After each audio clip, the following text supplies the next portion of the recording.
चलो आज मैं आप सबको धूम की कहानी सुनाता हूँ। यह कहानी है एक ऐसे बच्चे की जिसे लोग मजाक में ही सिंगर कह देते थे, लेकिन वही मजाक एक दिन उसकी पहचान बन गया। यह कहानी है खिरिस की। छोटा सा गांव सोनपुर, जहां सपने अक्सर खेतों की मिट्टी में दब जाया करते थे। इसी गांव में रहता था एक दुबला पतला सा लड़का, नाम था खिरिस। न कोई महंगा मोबाइल, न अच्छे कपड़े, न पढ़ाई के लिए सुविधा। बस था तो एक टूटा हुआ रेडियो और ढेर सारे अधूरे सपने। खिरिस को गाना अच्छा लगता था, बहुत अच्छा। जब भी स्कूल से लौटता, खेतों के बीच अकेला बैठकर गुनगुनाता रहता। माँ की हंसी लौटाऊंगा, एक दिन बड़ा नाम कमाऊंगा। स्कूल में बच्चे उसे घेर लेते, पूरा क्लास हंसता, टीचर भी कई बार मुस्कुरा देती। शुरुआत में खिरिस भी हंस देता, पर धीरे धीरे ये हंसी उसकी रूह तक चुभने लगी। कभी कभी कुछ लड़के उससे कहते, चल गा दे, हम वीडियो बनाएंगे, इंस्टा पे डालेंगे। खिरिस मासूम था, गा देता। उन्हें क्या पता था कि लोग उसके वीडियो पर हंस रहे थे, उसकी आवाज पर नहीं, उसके कपड़ों पर, उसके लहजे पर, उसकी गरीबी पर। एक दिन गांव के बाहर से आए कुछ लड़कों ने उसका वीडियो बनाया। उन्होंने इंस्टा पेज बनाया, डेजी फनी सिंगर। लाखों व्यूज आने लगे। लोग हंसते, मजाक उड़ाते, कमेंट करते। इससे अच्छा तो मेरा अलार्म गा लेता है। भाई तू गाना छोड़ दे, कॉमेडी मास्टर। पर उसी पेज से पैसे आने लगे, एड, प्रमोशन, कोलैब, सब कुछ। कमाई हो रही थी, पर खिरिस को 1 रुपया भी नहीं मिला। जब उसने पूछा, भैया मेरा वीडियो है, मुझे कुछ मिलेगा? तो जवाब मिला, अरे तू फेमस हो रहा है, यही बहुत है। उस दिन पहली बार खिरिस चुप नहीं रहा। उस दिन उसकी आंखों में कुछ टूट गया और कुछ बन भी गया। उस रात खिरिस बहुत देर तक नहीं सोया। माँ ने पूछा, क्या हुआ बेटा? खिरिस बोला, सब लोग हंसते हैं अम्मा, मेरा मजाक उड़ाते हैं, मेरे गाने से पैसा कमाते हैं। माँ ने सिर पर हाथ रखा और कहा, दुनिया पहले हंसती है, फिर मानती है, पर शर्त यह है कि तू खुद को कमजोर न माने। जहां से खिरिस की असली कहानी शुरू हुई। खिरिस के पास ना म्यूजिक क्लास थी, ना मोबाइल ऐप, बस था वही पुराना रेडियो। वो ध्यान से सुनता, सुर, ताल, शब्द, भाव, हर गाने को रोक रोक कर सीखता। धीरे धीरे उसकी आवाज बदलने लगी। कच्ची आवाज में अब दर्द भी था, सच्चाई भी और आग भी। अब जब वो गाता तो लोग हंसते नहीं, कुछ लोग चुप हो जाते। खिरिस ने गांव के साइबर कैफे जाकर खुद का अकाउंट बनाया।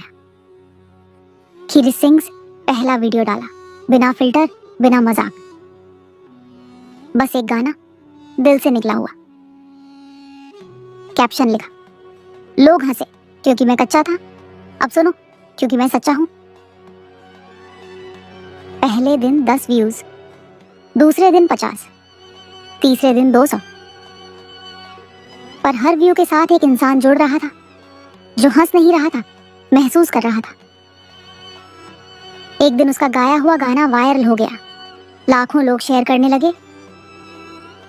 माँ के सपनों का कर्ज हूं मैं, टूटी उम्मीदों का दर्ज हूं मैं। कमेंट आने लगे, ये आवाज नहीं, एहसास है। भाई तू स्टार बनेगा, रुला दिया यार। अब वही लोग जो पहले मजाक उड़ाते थे चुप थे। कुछ ने तो माफी भी मांगी। जिन लोगों ने पहले उसका मजाकिया पेज चलाया था वो वापस आए। चल भाई, फिर साथ में वीडियो बनाते हैं। अब तो तू फेमस है। खिरिस मुस्कुराया और बोला, तब तुमने मुझे कंटेंट समझा था, आज मैं खुद को कलाकार समझता हूँ। फर्क समझो।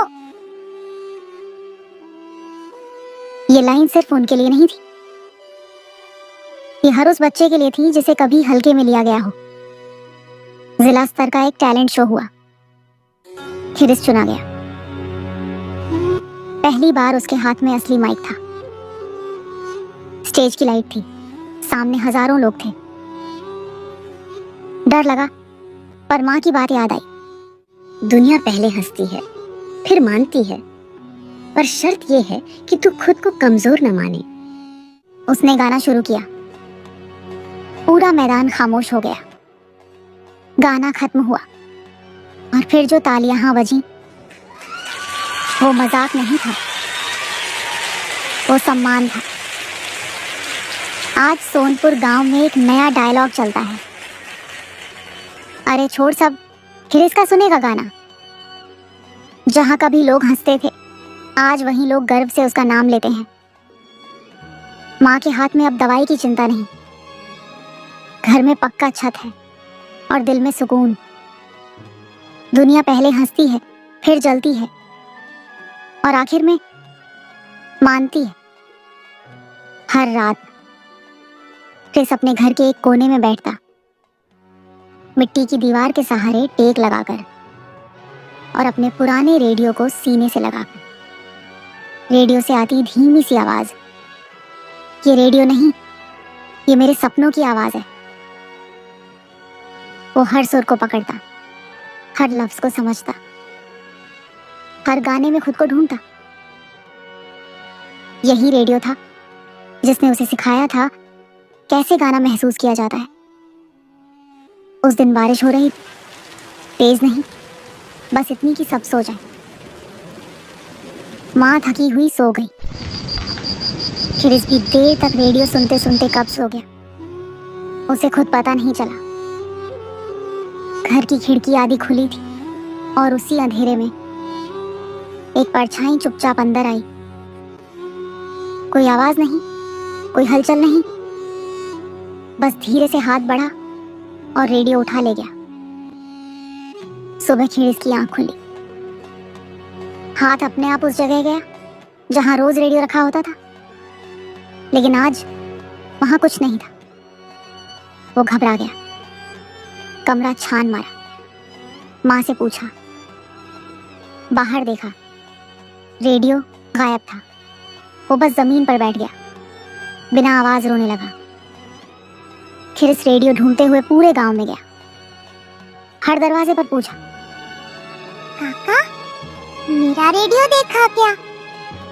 कुछ ने मुंह फेर लिया, कुछ हंस दिए, कुछ बोले, अरे छोड़ ना, फिर कोई मजाकिया वीडियो बना लेना। हर शब्द उसके दिल में कील की तरह गड़ रहा था। शाम को माँ ने कहा, कोई बात नहीं बेटा। खिरिस बोला, अम्मा मेरे सपनों की आवाज ले गया कोई। माँ की आंख भर आई, लेकिन उसने आंसू पोंछकर कहा, तू अब अपनी आवाज बना ले बेटा, किसी सहारे की मोहताज मत रहे। यही वो लाइन थी जहां खिरिस का दूसरा जन्म हुआ। अगले दिन खिरिस खाली हाथ खेतों के बीच बैठा था। कोई रेडियो नहीं, कोई सुर नहीं, कोई सहारा नहीं, बस हवा थी, पेड़ थे और उसकी सांसें। उसने आंखें बंद की और धीरे से गुनगुनाया, पहली बार बिना रेडियो के। आवाज कांप रही थी, पर सच्ची थी और शायद इसीलिए ज्यादा खूबसूरत थी। पेड़ के पीछे एक छोटा बच्चा बैठा था। वो खिरिस को सुन रहा था, चुपचाप, बिना मजाक। जब खिरिस ने गाना खत्म किया, बच्चा बोला, भैया आप सच में अच्छा गाते हो। ये लाइन जब रेडियो गया तो लगा सब चला गया, पर सच ये था कि जब सहारा गया तभी असली आवाज पैदा हुई। दुनिया पहले हंसती है, फिर जलती है और आखिर में मानती है। अगर लोग तुम्हारा मजाक उड़ा रहे हैं तो समझ लो कहानी बन रही है, क्योंकि एक दिन वही लोग कहेंगे खिरिस का सुनेगा गाना। अगर आपको खिरिस की ये कहानी दिल को छू गई हो, अगर आपने भी कभी किसी का मजाक सहा हो, तो वीडियो को लाइक जरूर कीजिए, चैनल को सब्सक्राइब कीजिए और खिरिस जैसे सपनों को अपना सपोर्ट दीजिए।